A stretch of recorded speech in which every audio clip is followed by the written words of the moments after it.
Olen suomalainen. Olen talvisin tehnyt lumienkeleitä, kesäisin uinut tuhansissa järvissä. Olen syksyisin miettinyt meitä, keväisin tallustanut lätäköissä syvissä. Olen suomalainen. Kunnioitan jokaista elämää, naisen, miehen tai siltä väliltä. Hyväksyn jokaisen ihmisen, lapsen, ulkomaalaisen. Arvostan jokaista. Olenhan suomalainen.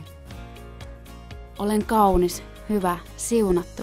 En ole parempi kuin muut, eikä kukaan ole minua parempi. Olen suomalainen, sisukas kuin leijona emo, joka suojelee poikasiaan. Olen vahva, olen rakastettu ja rakastan.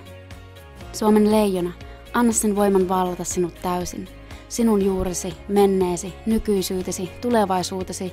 Tämä maa, joka on antanut meille kaiken, ja vastapalkkioksi sille annamme vihamme, sanomme siitä pahaa, sydämemme kaipaa vihreämmille niityille, ja silti se jatkaa meidän rakastamistaan, niin kuin pensas, joka ruokkii jokaisen kysymättä, ansaitseeko se sitä.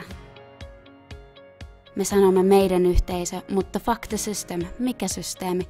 Me olemme systeemi, eikä kukaan pääse siitä irti. Ota siis systeemi itseesi, älä näytä sille keskisormea. Se on kuin näyttäisit keskisormea itsellesi. Otetaan siis suomalaisuus takaisin, jokainen itselleen, sydämeen. Sanokaa minä olen suomalainen, sanokaa se yhä uudelleen, kunnes tunnette sen rinnoissanne, kunnes tunnette sen jalkapohjissanne, joista kasvaa juuret tähän maahan.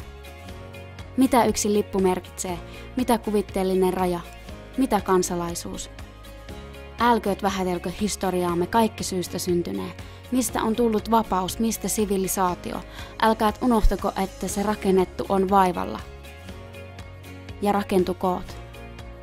Sinä ja minä. Meillä vastuu on. Olen suomalainen.